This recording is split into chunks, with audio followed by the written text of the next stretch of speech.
Welcome to Business Innovators Radio, featuring industry influencers and trendsetters sharing proven strategies to help you build a better life right now. Welcome, everybody. My name is Debbie Horovich, and I'm your host. Welcome to the new Silver Lining Storycast. This is the new interview storytelling series that I'm launching this fall, 2016. And I launched this podcast as a result of the experiences that I had reading the stories and interviewing the co-authors from my first book, The Silver Lining Storybook, which came out earlier this year. It's an anthology, sort of like Chicken Soup for the Soul. And I created the Silver Lining Storybook and this podcast as well, the Silver Lining Storycast, to give more opportunities to the amazing people that I know to share their stories and to promote, often for the very first time, some of the worst and best experiences that we have.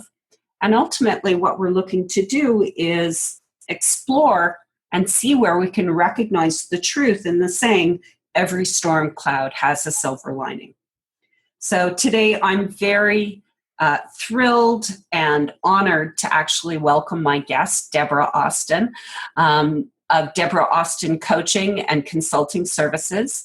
Deborah helps entrepreneurs, small business owners, and professionals become confident and dynamic communicators. She is an award-winning speaker, writer, trainer, coach, and consultant. Her mission involves helping people have a greater impact in the world through enhanced communication and leadership skills. And as a communications expert, Deborah empowers people to elevate their public speaking and presentation skills to the highest level. She's a distinguished Toastmaster, which is Toastmasters International's highest honor for leadership and communication excellence. Her background includes an honors BA in International Relations from the University of Toronto and over a decade of professional experience in the media, marketing, communications, and in the public sector. She's passionate about volunteerism and community involvement. And Deborah is a member of Toastmasters, where she's held numerous leadership positions such as education ambassador, public relations ambassador, and president, among numerous other roles.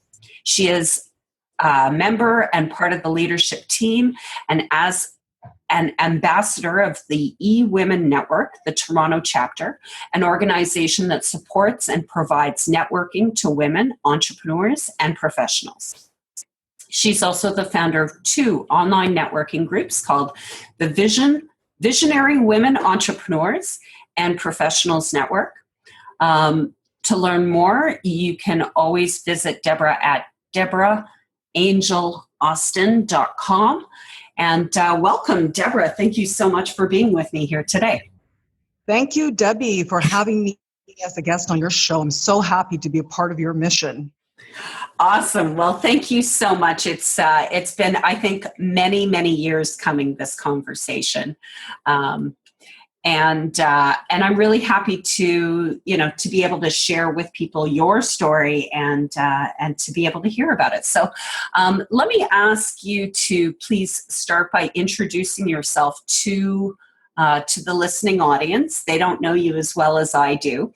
And even I know my introduction, it's a good introduction, but it doesn't always really describe what's important to you. So if you can tell us about yourself and what you do, Deborah Austin Coaching and Consulting, and the clients that you serve. Well, Debbie, thank you so much. You delivered a beautiful introduction for me. In terms of my own business, Deborah Austin Coaching and Consulting, it's a communication and leadership company. And what we do is we help entrepreneurs and professionals become powerful speakers and leaders so that they can achieve their business goals. I'm committed to helping entrepreneurs and professionals achieve high-level results. And there's a variety of ways that you can actually work with us. For example, I conduct workshops on leadership, communications, and networking. I do customized training for organizations. I'm also a speaker and a writer. And one of my true passions is coaching. So I'm also an individual presentation skills coach, and I also do group coaching. And another one of my loves is that I help people write speeches, develop workshops and presentations. So I'm also a presentations design consultant. And I absolutely love helping people to develop their leadership and communication skills so that they can make a larger impact in the community. And my business is about a year old, I'm proud to say, and I have lots of experience in the media and in the public sector as well. So that's an overview of what my company does. Welcome. That's awesome. Thank you so much. I have a question for you just right before we get into your sharing your silver lining story. Where do you see storytelling in all of your career and your business now? Well, I think storytelling is such an important aspect in terms of sharing the personal journey, particularly with entrepreneurs and professionals. If they really want to make an impact with their clients, it's very important that they share their personal stories in terms of the success that they achieved. Also, as a writer, I write for a women's magazine called Sybil, and storytelling plays such an important role, pardon me, in that as well in the articles that I write and my blog posts. And ultimately, I've always been a storyteller since I was a child as well. And I'm a Toastmaster, so storytelling is such an important component of any entrepreneur or professional's repertoire. Awesome. Thank you for sharing that. And so please tell us your silver lining story. Well, my silver lining story, Debbie, and thank you again so much for the opportunity to tell it. I'm a Torontonian, born and raised in this beautiful city. And I have to say that throughout my life, I've been so blessed. I've had a great family and friends, and I did all the right things. For example, graduating from high school, I was always very academically inclined. I went to university on a scholarship, and throughout that time, my family instilled in me that love of volunteerism and community involvement. So I've always been a committed volunteer, helping with different causes, raising funds or in-kind items for like women's shelters, working with the homeless, and different organizations and causes that I believed in.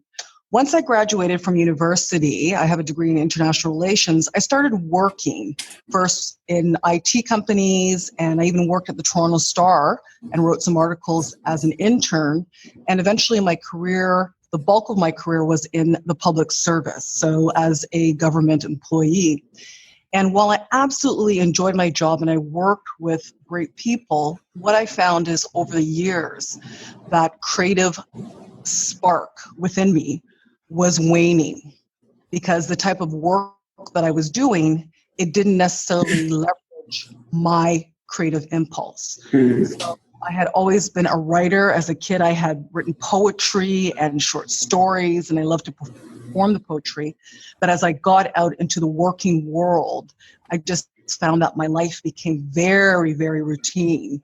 So much so that it was pretty much, going to work, coming home, on the weekends, seeing family and friends, doing volunteer work with different organizations. But the creative impulse in me wasn't nurtured to sort of explore. And I just felt that I wasn't making such a great impact as I wanted to.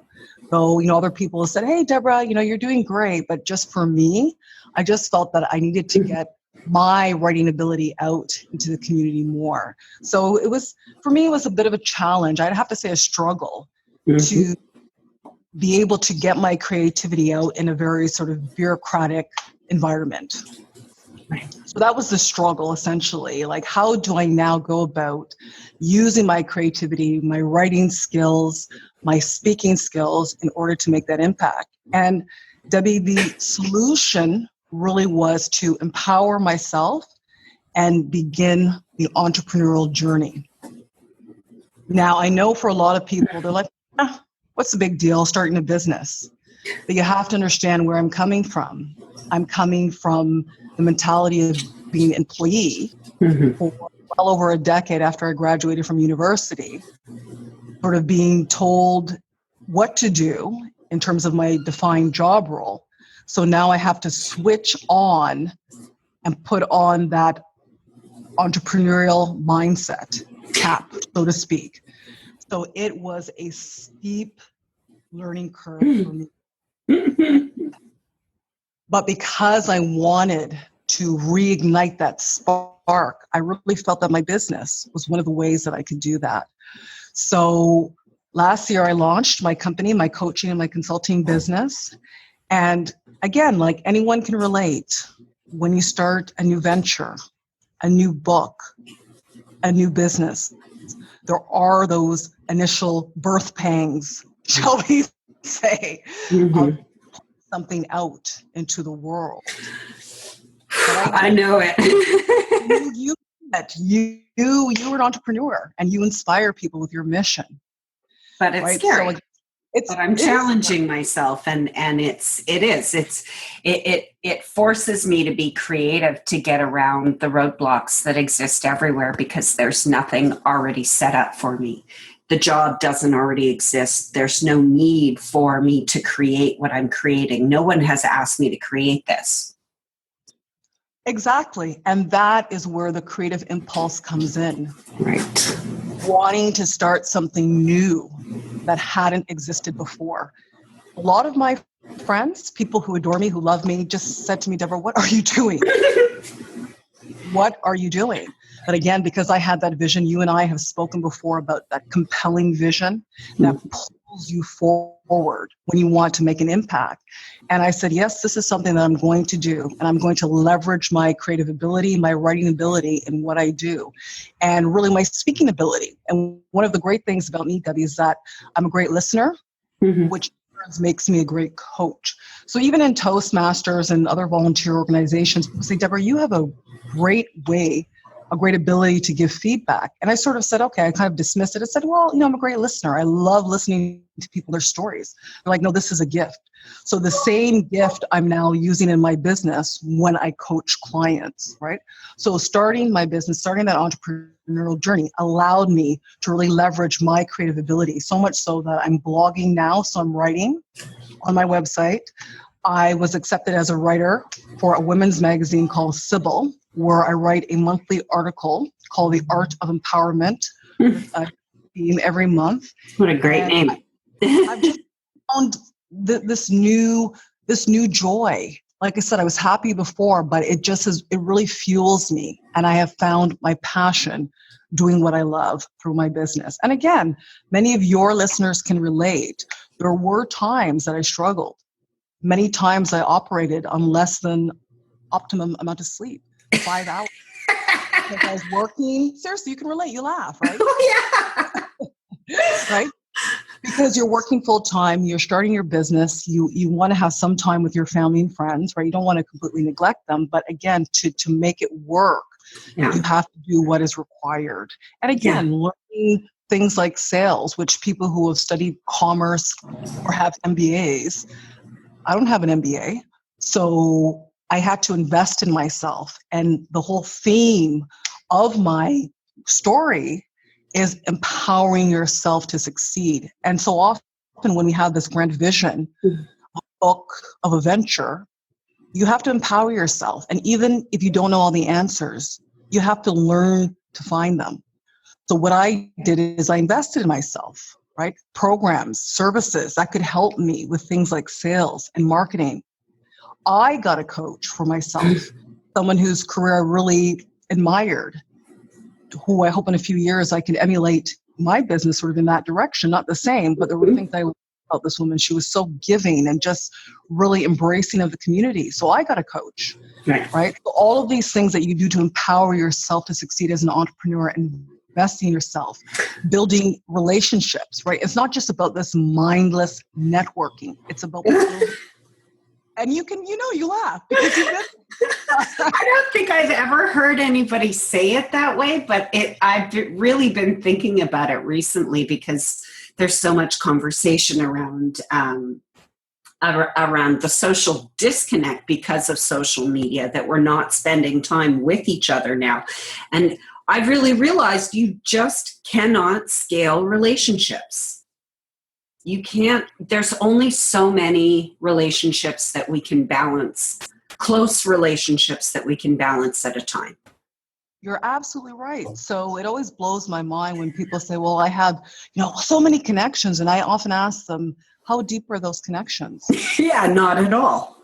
Not at all. Not at I all. think you hit it on the nail. It's about building those authentic relationships and nurturing them with like-minded people. Like, I really consider you to be a visionary with this project that Yeah. you're leading, right? You now want to give back to profile people who are doing great things in the community, right? So it was investing in myself, building relationships. And one of the great relationships I'm so happy that I'm involved in is with an organization called the eWomen Network. And it supports women entrepreneurs and professionals.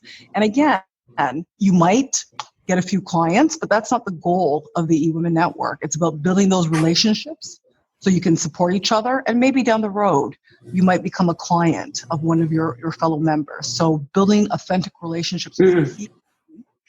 And again, willing to do the work, right? People look at people who are so successful and they're like, oh, I wish I could do that. But they haven't peeled back the layer to see what it takes. Those sleepless nights, investing heavily, both in time and money, getting those coaches, making mistakes, failure occurs. And I can tell you, Debbie, people love what I have to offer. But as you know, in business, sometimes you reach out to people, they love what you have to offer, but they're like, this is not the right time. Being familiar, not comfortable,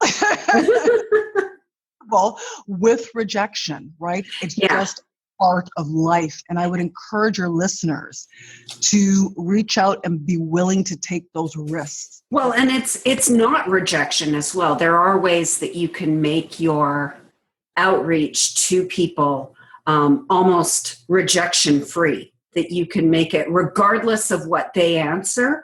They're going to feel good about you reaching out to them so that the next time you call, they run to pick up the phone. Exactly. You can have those enrollment conversations or those sales conversations in such a way. Again, it's building a relationship. I'll give you an example. I just signed up a client who contacted me 8 months ago. At the time, she wasn't ready for coaching. Now she has interviews coming up and she wants to work with me to enhance her presentation skills. And because such a great conversation and we've kept in contact between then, she was happy now to sign up as my client, right? Yeah, and you didn't have to sell her in order to get her signed up. She was pre-sold, really, just looking for the right time when it was a fit. And I think you alluded to that earlier when you were talking about the eWomen Network, that it's not necessarily about joining so that you get business right away.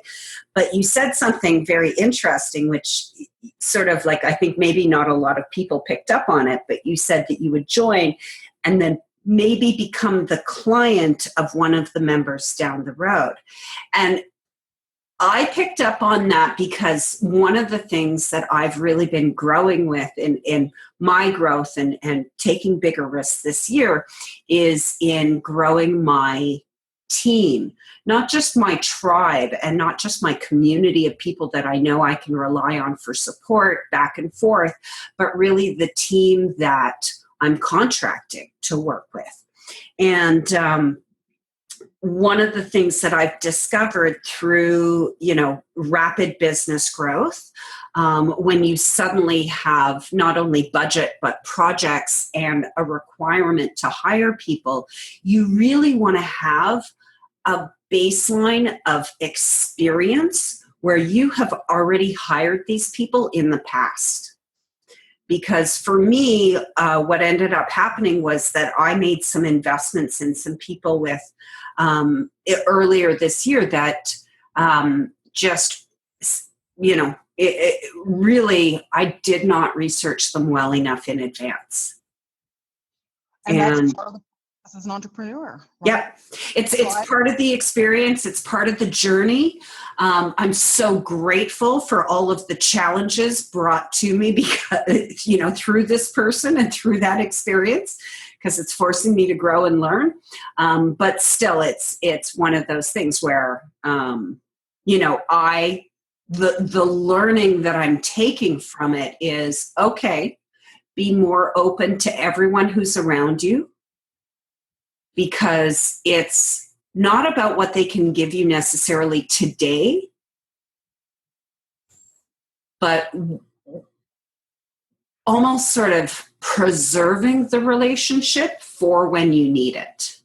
Absolutely. And Debbie, I think the key things that I've learned, I think that era of sort of competition, again, you have to be aware of your competitors, but it really is about collaboration. And for me, in my network and building relationships, it's about people, yes, they definitely do want to grow their business, but there has to be the whole purpose behind it as well, wanting to make a difference in the community. So people who have visions, they want to make a difference. That is a key component, right? So it's about profit, it's about making a purpose and really growing together. And I think those are the best type of relationships. But you're right, along the journey, you're going to make mistakes. You're going to invest in programs that, you're like, why did I spend XYZ amount of money? I don't really see the benefit in that. But it's all part of the journey, right? And it's the wisdom we take away from failures, from the missteps that occurs, right? We learn as entrepreneurs. And I can tell you that so many entrepreneurs who are at the top of their game, they're like, if you have not failed often, then you haven't failed enough. You really haven't. Seriously, to get to where you want to go, right? You do have to make calculated risks, right? You don't want to make and you're going to make mistakes. There's going to be things that you've got to learn from, that you're not going to be able to predict everything. Well, exactly. But like I said, if you can help to mitigate those risks, absolutely. But as an entrepreneur, as a small business owner, failure occurs. You don't want to be stuck there, but you want to develop a plan and work towards your vision of success. And like I said, for me, this year has just been incredible. Learning, making those authentic connections with people, and really empowering myself to succeed. So that's what I would say to your listeners, and to just start. So often in life, we stop ourselves before we even begin. And you and I spoke earlier about this, but we are designed for greatness. We are designed for greatness. We need to be able to see it. And that's why I love when I coach my clients, that I'm able to work with them initially sort of on the mindset piece. And then after we dive deep into techniques and strategies to help them to become powerful communicators. I just want to relate a story to you, if I could, Debbie, about one brilliant young man. He was a senior IT manager and also an MBA. And he had been downsized and he was looking for work, and he had all the skills and the qualifications, but he just wasn't closing the deal when it came to interviews. And so he reached out to me for some coaching. And of course, I was honored to be able to coach him. And after our first initial session, I saw what the problem was. He had all these gifts and talents, but he wasn't willing to own his power and only willing to bring to the table. A few coaching sessions. I was so happy to be able to help him, because he said that he had received 3 job offers worth 6 figures. He was adamant that he wasn't going to go lower than 6 figures. And he really said, Deborah, thank you so much for the role that I played in helping him to build that confidence. And like with everyone, your listeners can relate, Debbie. We have the gifts, we have the talents, but we have to begin and we have to start, because only then can we course correct. Right. And I think it's important to point out that the transition from being an employee, from working full time, to being an entrepreneur, that mindset change can be years. You can go through multiple steps between, the entrepreneur and the employee life. Back and forth, or trying out different things. And none of it is failure. All of it is forward movement.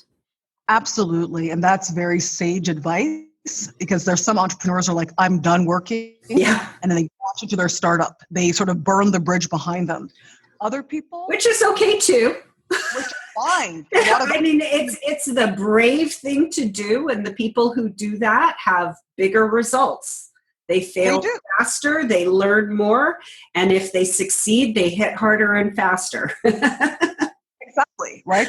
And then there's other people, and I would say this is sort of more my approach, is that they need to ease that into that transition, which is okay also. And again, my recommendation to your listeners is to start that passion project. Definitely. Begin, whether it's a business, whether it's a book, whether it's some type of community involvement, begin and empower yourself to succeed.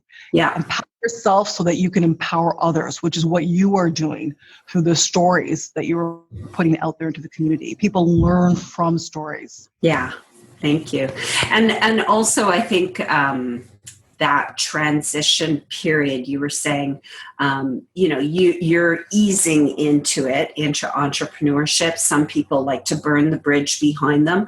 Other people are going into entrepreneurship as the reluctant consultant or the accidental consultant. Myself, I came into entrepreneurship after experiencing two layoffs in a 12-month period in 2007 and 2008. And I spent 3 years going back and forth between employment and building my business. With every employment position that I had, I was further and further away from being an employee forever with them. And each job that I take, I know now, like I can take jobs, they come rarer and more rarely for me because my mindset is so much that of a leader that there are very few positions that identify me as a fit. So I don't get many job offers anymore, but I know that any time that I do go into employee type of jobs, I'm very dedicated to doing a good job because I love the employee exchange, and that relationship is, I think, beautiful, and I love it and I enjoy it. But I also know the way that I feel when I'm going after my dreams every day. And it's so, so exciting how quickly you can accelerate your life when you just don't believe that there are limitations for you. And Debbie, like I said, you mentioned something there that I think is so key. People who are able to make that transition into entrepreneurship gradually, that's wonderful. But based on the precarious world we live in, Mm-hmm. downsized, part of my journey also involved that in the last couple of years, I've had family members who have passed away. Mm-hmm. About none of us is here forever.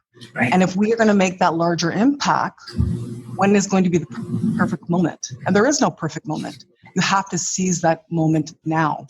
And you have to be ready. Like what Deborah is saying for the listening audience that I'm taking away as my advice for all of you is, if you're still in your employee position, or even if you're working a business that is your own, but maybe it's not your dream job. Maybe it's what you can do to pay the bills right now.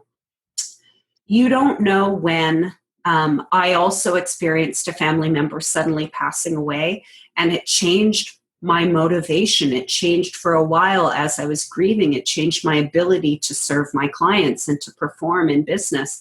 And you just never know when those sorts of things are going to happen. And what I experienced after my family member passed away, although I could not serve clients, I still had people coming to me from the momentum that I had generated because I was going after my dream. And I was making those connections and taking risks and establishing relationships. And that it allowed me to get through a really difficult 2-year period in my life where I could still see, like if I got a fresh mention in Harvard Business Review, even though I was depressed and staying at home and had no clients and no business, I still had something to celebrate. I could still see that since I had never been mentioned in Harvard Business Review prior to that even though I felt depressed and that I wasn't moving forward in my life, that I still was. Absolutely. And I think you said something that is so powerful. In life, sometimes we make these giant leaps in our personal, professional, or business lives. And then sometimes there are the turtle steps. And then sometimes it feels as if nothing is happening. Yeah. In those moments, I count my blessings. I'm alive. I'm on this earth. No matter what, we can always begin again. And I believe in a higher power, Debbie, and I believe that God or that higher power is always acting on our behalf. Right. And no matter where we are are in life, we can always begin again. I just encourage people when we have challenging times, it's really important to build a support network as much as you can ahead of time. So when those challenging times come, and they will, that you have people that you can reach out to. So you're right, celebrating those small accomplishments. And to me, that's a huge accomplishment, being mentioned in the Harvard Business Review. Huge. Huge. See, and this is how we sort of downplay our talent. Anyone else would have been, oh my God, they would have been posting a million times on Facebook. But again, because you're more of a humble person, you know what I mean? So this is what I only posted it once. No, be proud of your accomplishments again. But again, I think true leadership does involve that humility, that compassion as well. So again, when things don't seem to be moving, sometimes you have laid the groundwork and something big is just coming down the road. Yeah. In those moments, appreciate what you do have. I have to say, I'm really enjoying this conversation. We have a really nice interplay between one another, and I feel like we're building on ideas for each other because through what you're saying, one thing also that comes to mind for me is how I've learned that I think you mentioned this, you're not always going to be moving forward fast. And that's okay. That's how life goes. Like we've got seasons every year, and the winter is a time of no growth or slow growth. It's not death that you can't come back from. It's a regrowth. It's a rebirth. And during those times, one of the things that I've recognized for myself as an entrepreneur is that I know that there are times of year, because in my life, certain things have happened, in August, in September, around my birthday, major traumatic events, as well as major positive events. I know for myself, every year around August and September, I have to just be more forgiving for myself of maybe not being as mature or graceful or composed in all situations as I want to be. And even throughout the year, that recognition that, not everything's going to go the way that you envision it. And that's just, if you can in the moment recognize that that's okay, that it means sometimes just slow down and look at the details, or, take a break or treat yourself. I think that's wise advice indeed. Sometimes I think as entrepreneurs, we're so hard driving. Some of us have to be the alpha personalities because we're leaders, right? Mm-hmm. Leaders in our tribes, we're leaders in our community. Great expectations. And high expectations. Perfectionistic tendencies, right? They come out, and to take those moments to be, like you said, forgiving and compassionate with ourselves is key. And I think one way that can really help with that is that we need to stop comparing our journeys to other people. We don't know what went into getting people the success that they have now.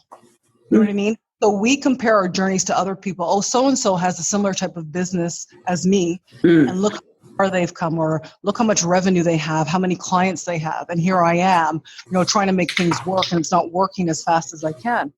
And like I said, Debbie, each of our journeys is uniquely designed for us. Mm-hmm. Gifts, you have your talents. I have my gifts. I have my talents. Your listeners have their gifts and their talents that are unique to them. And their journey and how it evolves is their journey. So when we compare ourselves, this comparitis, we do ourselves a disservice. Because you're not comparing apples and apples, oranges and oranges. And I would just encourage people, like you said, you spoke about vision, and that's powerful. Hold that vision that you have in your mind as an entrepreneur and work towards it. Don't worry about what other people are doing. Yes, be aware of your competitors, but focus on your overarching vision about making an impact, helping people, and serving your community. And you can't go wrong. I like that you say that, but I have to admit, in all truthfulness, I have such a hard time There are some people that I'm impressed by when I see them really doing impressive advancement things, but I still feel pangs of jealousy, especially when I'm looking at people who are my competitors that feel like I've worked harder than they have. And that's natural, Debbie. It's natural. Everyone goes through it. And I commend you for your honesty, because some entrepreneurs simply won't say that, right? But deep down, the way that they feel. And it's natural. It's called being a human being. So what I would advise your listeners is feel the jealousy and make your impact anyway.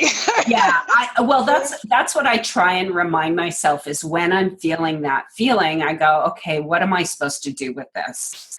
And the only thing that I can do with it that's beneficial is to use it to motivate me to take bigger action towards my dreams. Absolutely. Use it as the fuel with your gifts and talents to make the impact. And I tell you, sometimes we need to just get outside our own selves. Yeah. And that's why I'm such a passionate believer in volunteerism and community involvement, because sometimes we can have that popular song, "Woe is me." When you really get out there and you learn about people's lives and how people are struggling to just put shelter over their head or food in their children's bellies, you're like, I am blessed. Let me use that fuel to propel me forward in the way that God, I believe, has designed us to be. We're designed for greatness. Awesome. I think, I completely agree with 100% of everything you said. Thank you so much for sharing your story and your insights. And I look forward absolutely to having you participate in the Toronto edition of the Silver Lining Storybook for our listeners. That will be coming out it will be available on Amazon globally, but it will be available in Toronto in the print edition this holiday season. And one of the really key things for me in creating this Toronto edition is creating that community of people that have gone through these struggles. So if anyone is listening and you found what Deborah was saying really speaks to you and is really relevant to your situation, I encourage you to reach out to Deborah because that's a big part of the reason why we're doing these interviews, is to create that community of support where regardless of what your business is, that you can reach out to Deborah and talk to her about this, and it is still supporting her business and what she's doing.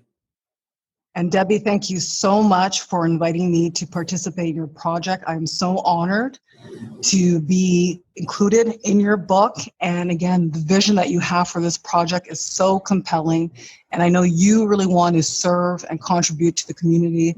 And I'm just so excited in terms of what's on the horizon for you. So thank you. Yay. Thanks for listening to Business Innovators Radio. To hear all episodes featuring leading industry influencers and trendsetters, visit us online at businessinnovatorsradio.com today.